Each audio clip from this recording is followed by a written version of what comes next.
வணக்கம், உங்கள் மீனவன் மரியாதாஸ். கையில் பாருங்கள் எவ்வளோ பெரிய பாறைன்னு. இந்த பாறையை வந்துக்கிட்டு நம்ம பற்ற கருவாடு போட போகிறோம். கிட்டத்தட்ட ஒரு 18 கிலோ இருக்கும் இந்த பாறை மீன். இந்த பற்ற கருவாடு உங்களுக்கு வேணும்னா நாங்கள் கான்டாக்ட் நம்பர் கொடுக்குறோம். நீங்கள் ஆர்டர் போட்டுக்கிறீங்க, உங்களுக்கு வீட்டுக்கே கொண்டு வந்து கொடுத்துருவோம். பற்ற கருவாடு மட்டும் இல்லை, உங்களுக்கு வஞ்சரங்கருவாடு, நெத்திலி கருவாடு, இறால் கருவாடு, அப்புறம் ஏதாவது ஊறுகாய், மீன் சம்மந்த கருவாட்டு ஊறுகாய், இந்த மாதிரி நீங்கள் என்ன கேட்டாலும் உங்களுக்கு வந்துக்கிட்டு நாங்கள் வீட்டுக்கே டெலிவரி பண்ணிடுவோம். அந்த நம்பர் கொடுக்குறோம், உங்களுக்கு நீங்கள் ஆர்டர் கேட்டுக்கிறலாம். வாங்க எப்படி இந்த பற்ற கருவாடு தயார் பண்ணுறோன்னு சொல்கிறத பார்ப்போம். பற்ற கருவாடு வந்து ரொம்ப பாரம்பரியமான ஒரு கருவாட்டு முறை. எப்படின்னா ஆதி காலத்தில் செய்வாங்க கருவாடு. எங்கள் அம்மாலாம் பயங்கரமாக செய்வாங்க பற்ற கருவாடு. அந்த மாதிரி ஒரு முறையில் தான் இப்போ நம்ம பற்ற கருவாடு நம்ம பண்ண போகிறோம். வாங்க பார்ப்போம். மரியாதாஸ் வந்து இதை சுரண்ட போகிறான்.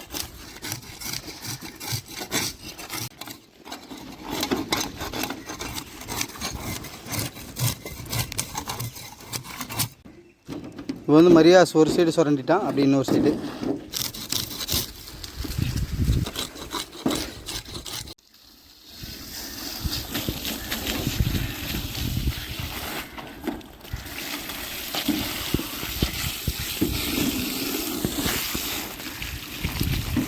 இப்போ வந்து மீனை வந்து அந்த பற்ற வைக்கிறக்காண்டி அதை மீனை கிழிக்கணும்.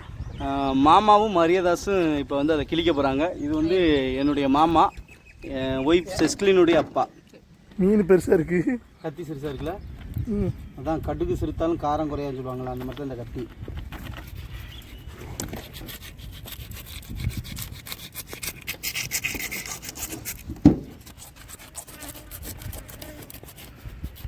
கீரல் போட்டுட்டு இருக்கீங்களா? எவ்வளோ பெரிய கத்தினா கீரல் போட முடியாது மாதிரி. இப்போ வந்து இந்த பெரிய அருவாவை நம்ம இப்போ உள்ள ஓட்டிக்கிற வேண்டியதான். ஏன்னா அதுக்கப்புறம் எலும்பு இருக்கும். அந்த எலும்புகளை விட அந்த ரொம்ப ஸ்ட்ராங்கான முள்ளுகள் இருக்கும். அந்த முள் பகுதியில் இதுதான் இருக்கும். கத்தி கொண்டா அங்கே மரியாதை மட்டும் கொடுங்க.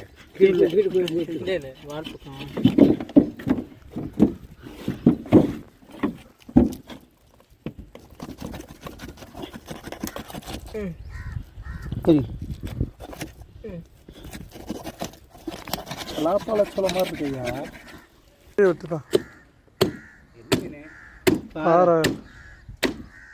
இப்போ இருங்க, இந்த பற்றியா அதில்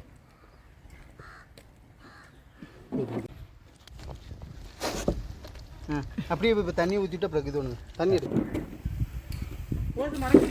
நல்லா கருவாடை விரிச்சாச்சு. நல்லா விரிச்சுட்டு அதில் உள்ள குடல் அழுக்கையெல்லாம் எடுக்கணும்.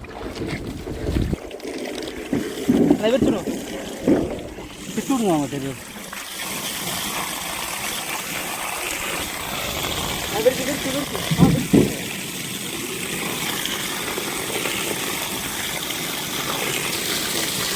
கீழே போ.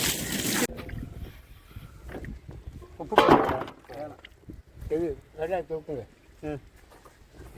உப்படு.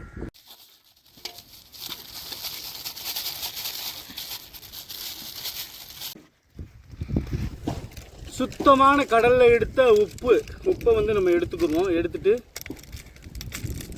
நல்லா கமகமன்னு இருக்கும். இன்னொன்று மஞ்சப்பொடி எப்போவுமே அதை வந்து ஒரு கிருமி நாசின்னு சொல்லுவாங்க. எந்த கிருமியுமே அண்ட விடாதது. அதனால் நம்ம மஞ்சப்பொடியும் உப்பில் கலந்துக்குருவோம்.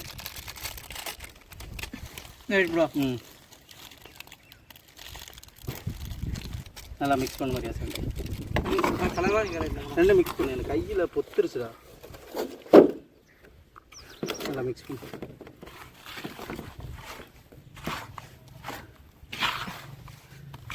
எப்படி சாப்பிட்ற பொருளாக இருந்தால் எப்படி இருக்கும்? நல்லா சாப்பிடுவோம். யார் கேட்க போகிறா?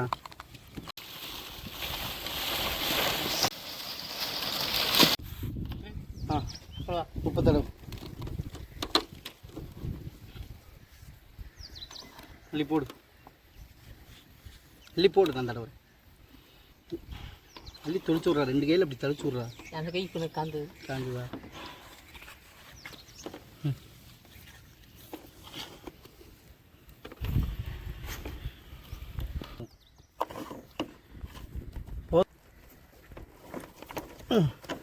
போடு மேலே. போடு மேலையா? 8 கிலோ அள்ளி.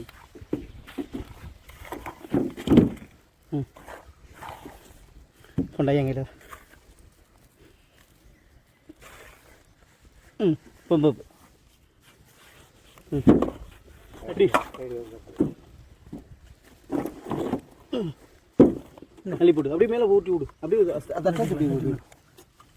அப்படி இல்லை இல்லை, அது சைடில் தொங்க கீழே உடஞ்சிரும். ஆ போட்டு தலை. ஆமாம், கயிறு மட்டும் எடுக்கணும் கட்டி. ம்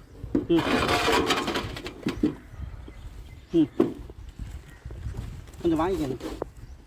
இங்கிட்டு போதும்ண்ணா. ம் ம்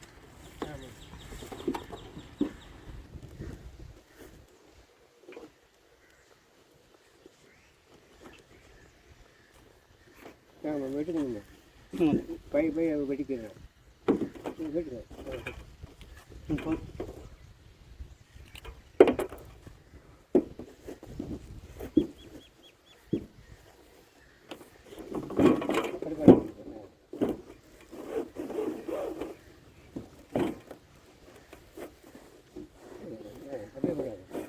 கத்திரி பிள்ளை வேணாமாம்மா? தூக்குடா. கத்திரி பிள்ளை வேணாம், அதே மாதிரி வைக்க.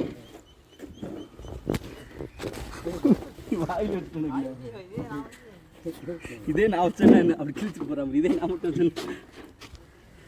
இன்னொரு பட்டு வச்சுக்கிங்க. கிடைக்கிறேன்.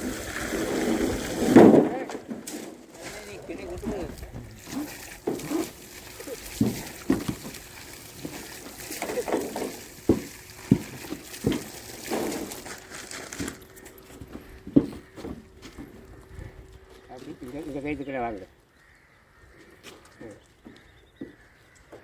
இதை கைத்துக்கு வாங்க. கைத்து வந்து இந்த வால் முனை தலைப்பு இருக்கிற அதை கட்டிடுது. தலைப்பில் கட்டிக்கணும். இந்த இருக்கிற தலைப்பு நிச்சயமாக கொடுத்துக்கலாமாம்மா? இந்த தலைப்பு இந்த நிச்சயமாக கொடுத்துக்கல, அதை கட்டிக்கணும்.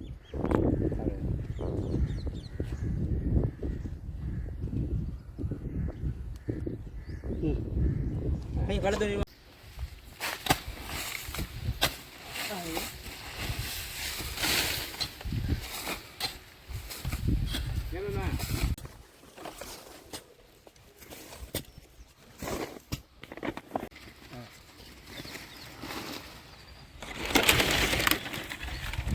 கீழே இறங்குமாம்மா, கீழே இறங்கி மட்டே நேரம் மிதி அமுக்கு பண்ணுங்க.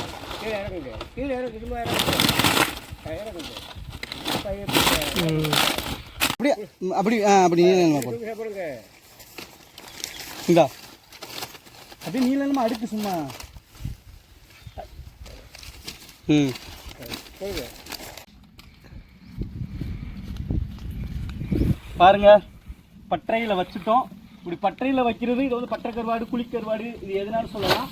இந்த கருவாடுக்கு என்ன வேற்றுமைனா, குழம்பு வைக்கணும்னா இந்த மாதிரி பட்டை கருவாடில் குழம்பு வச்சா சூப்பராக இருக்கும். இப்போ காய வைக்கிற கருவாடு வந்து ஒரு மாதிரி சக்க மாதிரி இருக்கும். குழம்புல போட்டோம்னா கரையாது, அப்படியே சக்கையாக இருக்கும். அப்போ நமக்கு வந்து அந்த டேஸ்ட், அந்த குழம்புல வந்து கருவாடு அந்த ஸ்மெல் அவ்வளோவா இறங்காமல், அந்த காயிற கருவாடு வந்து அவ்வளோவா கருவாடு குழம்பு நல்லா இருக்கும். ஆனால் இந்த பட்டை கருவாடு அளவுக்கு சுவை இருக்காது.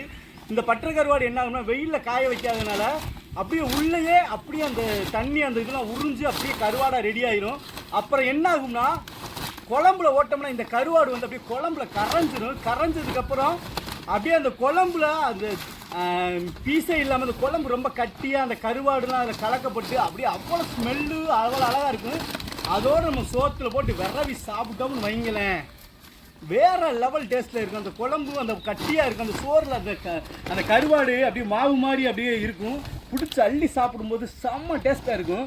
நீங்கள் பட்டை கருவாடு சாப்பிட்டது இல்லைன்னா ஒரு தடவையாவது வாங்கி சாப்பிட்டு பாருங்கள், அருமையாக இருக்கும். மூடிக்கு மரியாஸ் சரியாஸ் மூடியாச்சு.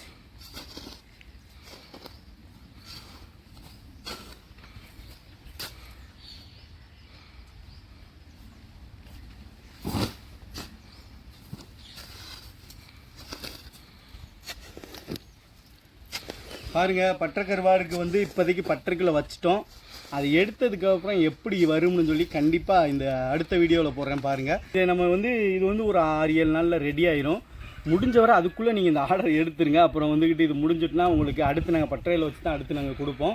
வந்துக்கிட்டு உங்களுக்கு பட்டறையிலேயே வஞ்சரம் கருவாடு இருக்குது, அது வேணும்னாலும் நீங்கள் ஆர்டர் பண்ணிக்கலாம். உங்களுக்கு கருவாடு என்ன வெரைட்டினாலும் நீங்கள் ஆர்டர் கேட்டால் நாங்கள் கொடுக்க தயார். இந்த கான்டாக்ட் நம்பரில் நீங்கள் கேட்டிங்கன்னா நாங்கள் உங்களுக்கு வீட்டுக்கே டெலிவரி பண்ணிடுவோம். கண்டிப்பாக இந்த கருவாடு எடுத்ததுக்கப்புறம் எப்படி இருக்குன்னு பாருங்கள். நீங்கள் இந்த கருவாடுக்கு பட்டறை கருவாடு இதுக்கு முன்னே சாப்பிட்ருந்தீங்கன்னா அதோடைய சுவை எப்படி இருக்குன்னு சொல்லுங்கள். சாப்பிட்டதே இல்லைன்னா கண்டிப்பாக ஆர்டர் போட்டுருங்க. இனிமேல் நாம் அடுத்து எடுக்கிற வீடியோவை பார்ப்போம். நன்றி, வணக்கம்.